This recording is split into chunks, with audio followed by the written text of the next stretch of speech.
Bienvenue dans Mosaïque Salsa, le podcast qui t'emmène au cœur de la salsa portoricaine en explorant sa danse, sa musique, son histoire et sa culture. Moi c'est Manon et sur cet épisode, je t'invite à découvrir la naissance de la salsa en tant que danse et plus particulièrement celle que l'on nomme break on two, issue du New York Style. Cet épisode a été enregistré dans des conditions un peu spéciales. Le bruit de fond que tu entends n'est autre que la musique du Sud, soirée parisienne incontournable du dimanche soir. C'est là-bas que je suis partie à la rencontre de Moaz, fondateur et pédagogue reconnu de la Black Lido Dance School à Paris et organisateur du PISC, avec qui j'étais ravie de partager cette discussion. Bonjour Moaz. Hello, comment tu vas? Ça va et toi? Ça va très bien. Je te laisse te présenter rapidement. Pas de problème, donc moi c'est Moaz Konaté et je fais de la salsa depuis un bon nombre d'années, ça fait plus de 25 ans au moins. Et c'est vrai que j'enseigne sur le 2, le cha-cha-cha, et que c'est quelque chose qui me passionne énormément et c'est ma vie tout simplement. Et donc voilà, pour les présentations, c'est ça à peu près. Tu commençais à parler, tu dis j'enseigne sur le 2. Oui. Donc le on-two, qu'est-ce que c'est pour toi et surtout d'où ça vient? Alors en fait, il y a vraiment plusieurs tempos sur lesquels les gens dansent, que ce soit après les styles aussi, mais si on parle que de la portoricaine, il y a le fait de danser sur le 1, il y a le fait de danser sur le 2. Donc le fait de danser sur le 2, c'est Eddie Torres de New York qui a développé vraiment le step de cette manière, parce qu'il y a d'autres manières de le danser. Mais le mambo on two comme on l'appelle, avec le démarrage sur le 1 puis le 2, ça c'est vraiment la méthode Eddie Torres, qui ensuite s'est propagée dans d'autres également écoles, mais tout le syllabus des shines et tout ça, qui a permis d'avoir tous les enseignants peuvent enseigner la même chose, avec après des dérivés, mais avec une base bien propre. C'est vraiment Monsieur Eddie Torres, le Mambo King de New York. Et je sais que tu l'as côtoyé, oui, que tu t'es formé aussi auprès de lui. C'est vrai. Est-ce que tu sais à ce moment-là qu'est-ce qui s'est passé en fait dans sa tête? Parce que est-ce que les gens dansaient déjà un peu sur le 2 ou est-ce que tu sais comment il s'y est pris? Alors en fait, il m'a un petit peu expliqué parce que j'ai pris beaucoup de temps comme j'y allais chaque année pendant de longues périodes. J'ai eu le privilège de l'avoir un petit peu en privé et d'aborder beaucoup de discussions de ce genre. Et c'est vrai qu'il m'a fait comprendre que lui, quand il a démarré, son but c'était de développer au maximum la danse. Donc il est parti à fond. Sa rencontre aussi avec Tito Puente, ça lui a beaucoup apporté parce que Tito lui a dit que justement il voulait collaborer. C'est pour ça qu'il est monté sur scène beaucoup de fois avec l'orchestre de Tito Puente pour pouvoir mettre en avant la danse, qui était assez nouveau à l'époque. Donc progressivement avec la Fanny All Star, avec beaucoup de groupes, ils sont montés sur la scène avec sa femme et le groupe de l'époque de Eddie Torres. Et c'est vrai que son but c'était vraiment de pouvoir développer un syllabus, une méthode qui puisse traverser les âges, traverser les années et qu'on puisse toujours danser à n'importe quel moment et n'importe où dans le monde d'ailleurs, grâce à ce petit bouquin qu'il avait à l'époque. C'était des feuilles avec marqué des numéros où tu avais tous les shines qui étaient écrits. Évidemment, il fallait connaître parce qu'il fallait décoder ce que ça voulait dire, mais ça a permis vraiment d'avoir une super grosse base et qu'aujourd'hui ce style mambo est présent et tout le monde peut développer quelque chose de vraiment intéressant, avoir des écoles, avoir des élèves et grâce à cette base. En fait, si je comprends bien, le fait de codifier de codifier cette danse, c'était une manière de la rendre universelle et de développer. Comme il le dit lui-même, toutes les danses qui sont tribales, qu'on a n'importe où, que ce soit en Espagne, que ce soit en Afrique, même au Pérou ou n'importe où, si les gens dansent dans leur petit village et que la personne qui dansait, il devient un grand-père et qu'il trépasse, qu'il n'est plus de ce monde, eh ben s'il n'y a rien, il n'y a pas d'écrit et que les petits-enfants n'y voyaient pas d'intérêt, ben cette danse se perd. Donc effectivement, il a vraiment eu le déclic de se dire là c'était hors de question que ça se perde, et il a fait vraiment ce gros travail qui a permis d'avoir ce qu'on a aujourd'hui. Et toi aujourd'hui, entre le moment où tu as appris, où tu es tombé là-dedans et aujourd'hui, est-ce qu'il y a des grosses évolutions à ton sens qui se sont passées vraiment en termes de danse au niveau du style, ou est-ce qu'on a encore le répertoire intact? Alors il y a un peu de tout. Un peu de tout. Il y a un peu de tout parce que la salsa c'est justement la sauce, c'est libre, Donc on se retrouve avec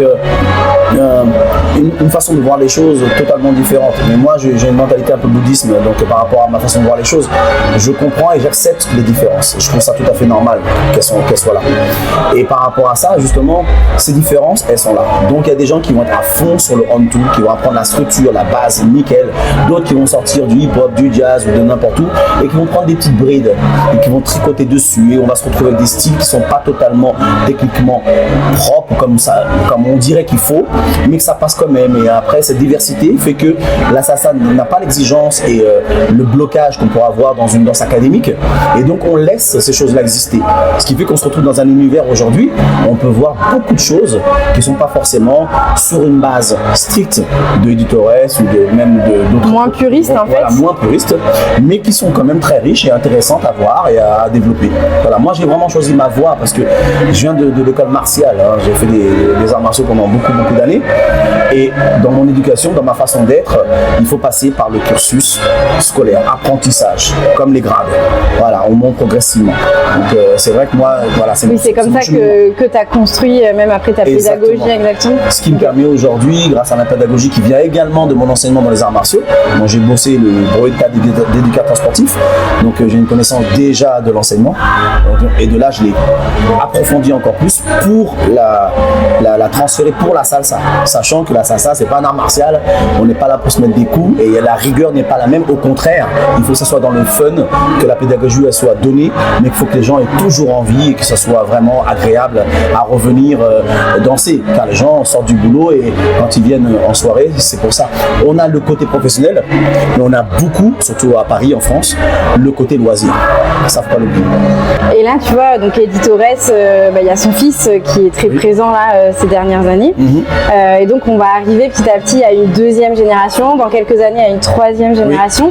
Est-ce que tu as le sentiment qu'on arrive à garder ce répertoire de base? Est-ce qu'il est intact? C'est pas mal.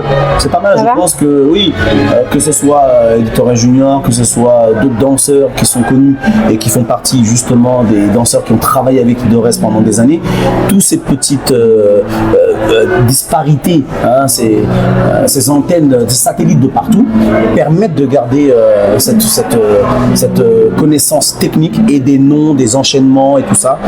Donc oui, on garde et en même temps on évolue. Ça veut dire que des choses qui se faisaient à l'époque, sur des façons de tenir sa main, sur des placements, sont encore mieux aujourd'hui développées. Voilà. Après, des choses toutes simples qui rendent jolies, des fois, oui, quand on rentre dans des compétitions ou quand certaines façons de danser, on perd l'authenticité, la simplicité du mouvement. Mais comme j'ai dit, c'est un mélange. Il faut accepter que voilà, on va se retrouver avec des gens qui vont justement nous surprendre par la façon de voir la chose et de la danser. Et je trouve ça tellement plaisant que ça serait dommage justement de vouloir de s'en priver, de bloquer ça. Voilà. Est-ce que tu sais à l'époque comment c'est arrivé jusqu'à nous, jusqu'en France? J'imagine que toi tu as contribué bien sûr à ça. Oui. Mais comment ça a traversé l'Atlantique?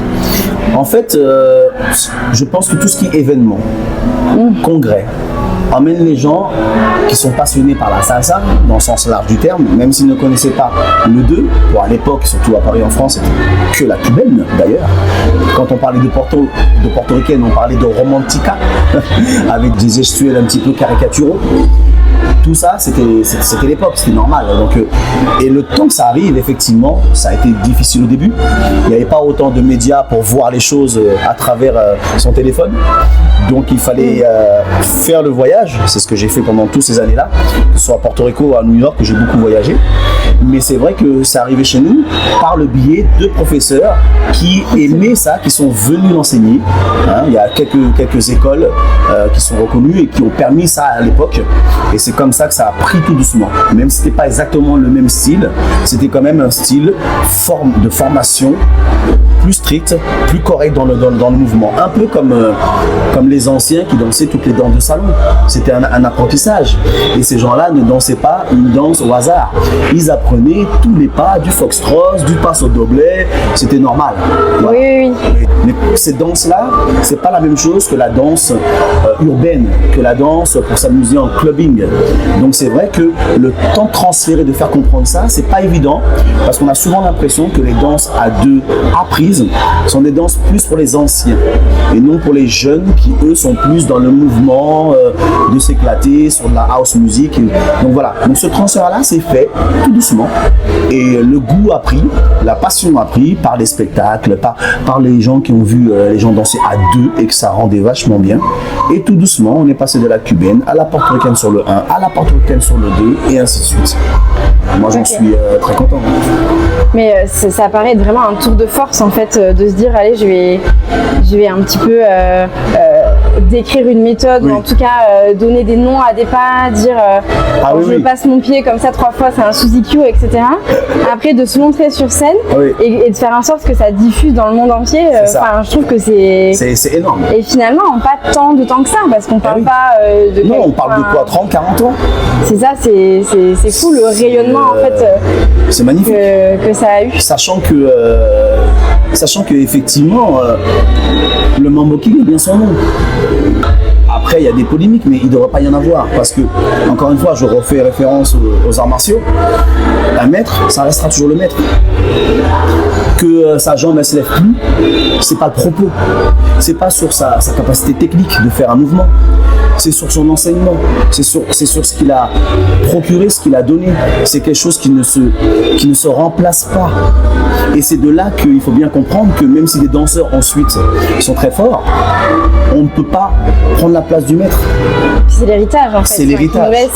Cette non-compréhension de ça, c'est de ne pas tout simplement comprendre ce que c'est la transmission d'un savoir. Et ce que cette personne a donné, monsieur Editores, c'est... il faudrait lui faire, on lui fait déjà, mais il ne faudrait pas l'oublier de lui faire des hommages chaque année. Je pense qu'il a permis à des millions de personnes à vivre une vie qu'ils auraient vécu autrement. Tu trouves que ça se perd en fait un petit peu cette notion-là, ou en tout cas cette reconnaissance Oui, je pense que l'être humain, tout simplement, avec la tendance d'aujourd'hui, perd certaines valeurs, oublie d'où ils viennent, oublie d'avoir ce respect et cette humilité face aux anciens, face à ceux qui leur ont apporté quelque chose. Et c'est ce côté-là. Je pense surtout que si une éducation n'est pas faite avec certaines notions, certaines valeurs, c'est normal. On peut même pas en vouloir à la personne de ne pas les avoir, parce qu'elle n'est pas passée par ce cursus, elle les a pas compris. Après, on peut toujours se développer soi-même. C'est pour ça que le développement personnel, si on en passe par là, est très important, parce qu'il permet à un individu d'être un autre individu, parce qu'il le veut lui-même, non parce que les autres le demandent ou pas. C'est une volonté qu'on a soi-même de passer à un level au-dessus. Mais là, ce que tu dis, je trouve que c'est intéressant, parce qu'en fait, je trouve qu'il y a aussi une transmission qui se fait en cours, en France, dans les différentes écoles, etc. Oui. Mais finalement, on vient apprendre de la danse, et le temps dédié à expliquer un peu d'où ça vient, etc., il n'est pas forcément pris, et les gens aussi qui viennent prendre des cours ne viennent pas forcément pour ça au début, en tout cas. Oui. C'est pour ça que c'est tout un art à l'enseignement. Il faut savoir jongler sur les deux vitrines. Il faut donner du plaisir aux gens assez simples, et à la fois divulguer tout doucement un savoir avec des informations très importantes, mais à petite dose, où ça dépend du cours qu'on a. Après, si c'est des élèves avancés, on peut rentrer dans des choses beaucoup plus complexes sur la spiritualité, sur la façon de se comporter, de danser à deux, sur la subtilité d'un mouvement, d'où il vient, pourquoi on fait comme ça, le ressenti. On développe tellement de choses. C'est pour ça qu'un enseignant, un professeur, quand il enseigne ces choses-là, c'est pas le step qui vient d'enseigner. C'est un savoir, c'est l'essence même d'un mouvement. Et ça, c'est une reconnaissance que les gens doivent toujours avoir. Le professeur que je suis ne le demande pas. Et c'est pas pour moi que la personne doit le faire, c'est pour elle-même, parce que sa propre évolution va être liée à ça, à sa façon de percevoir ce qu'on lui a donné, et la façon de le remercier, de s'en remercier soi-même et de remercier l'autre indirectement. Et là, aujourd'hui, dans la manière avec laquelle tu enseignes, Oui. Qu'est-ce que tu as gardé de Editores, ou est-ce qu'il y a quelque chose qui t'a marqué où tu t'es dit ça c'est brillant, j'ai besoin de ça pour faire, pour permettre aussi à la salsa de diffuser en France? Alors, la chose particulière qu'il faut comprendre, c'est que Editores essaie de faire l'enseignement qui correspond vraiment à un mélange à la fois caribéen, latino et également technique propre américaine. Donc ce mélange-là fait que ce qui est important, ce que moi j'ai compris avec les années où je suis passé là-bas, où j'ai le regardé non-stop, j'étais dans les cours débutants, intermédiaires, avancés, pour comprendre l'essence même de comment être transmetté, c'est vraiment ça. Ça veut dire faire un simple pas, par exemple le pas international qui s'appelle le Suzy Q. Quand on le fait, on ne fait pas uniquement un pas, on doit le ressentir de l'intérieur. La façon dont on bouge sur ce mouvement-là doit être ressenti. Et si on construit tout ça comme ça nous amène à être dedans réellement et pas uniquement faire la technique. Ce dedans-là, la personne qui ne sait pas danser, en général, sait le faire. Parce qu'il va se lâcher d'une manière libre et il va ressentir, ça se voit dans sa manière de bouger. Et c'est dès qu'on rentre dans un exercice technique qu'on a tendance à perdre ça, on a tendance à s'immobiliser et à ne plus avoir le flux énergétique dans le corps qui continue à vivre. Et c'est ce mélange des deux choses qu'il faut avoir, sans rentrer dans des choses complexes dans l'explication comme je suis en train de le faire là. Mais dans le cours, en tout cas pour l'élève, oui. Dans le cours, avoir tout à fait un autre discours. Ça veut dire même pas lui dire ça, mais lui faire ressentir en lui demandant de bouger les épaules, de faire une sortie de buste, faire des tout petits gestes, de la musicalité sur un morceau simple et marquer un break. Ça fait développer cette chose-là.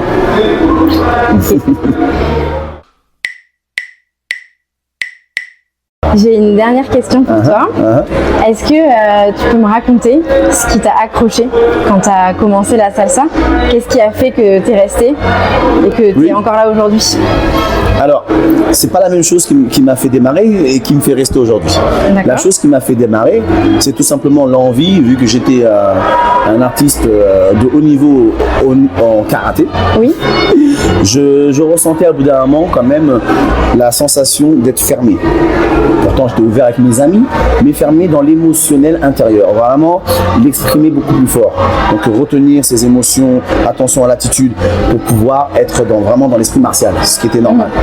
Mais j'avais ce besoin autre de ressentir ce plaisir, cette danse. Et l'échange homme-femme, on ne va pas se le cacher, est différent que l'échange homme-homme dans un combat. Voilà.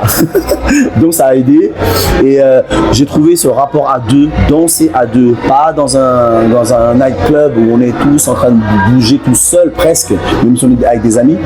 Ce rapport vraiment à deux, de danser avec quelqu'un, de guider l'autre et de ce ressenti-là, j'ai trouvé ça au début tellement en rapport avec les arts martiaux sur cette connexion, même si que ça m'a intéressé, ne serait-ce que par l'aspect technique, le challenge de pouvoir faire ces choses-là. Ça a piqué ta curiosité? Voilà, et j'ai eu la chance de rencontrer quand même des gens sur mon passage, une fille formidable qui ressemblait à une gitane à l'époque, l'un des endroits où j'allais qui était le Bellagio à cette époque-là, et elle m'a invité à danser sur le cours où j'avais pas de partenaire, et vraiment elle a été très patiente avec moi comme je venais de démarrer, et ça m'a donné encore plus goût, comme elle m'a montré des écoles si j'avais envie de prendre des cours de danse, et c'est de là que j'ai fait le transfert sur une simple boîte à des cours en école de danse.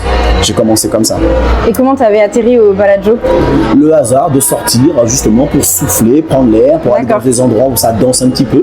Mon père écoutait de la salsa, mon père dansait la salsa au Sénégal, à Dakar.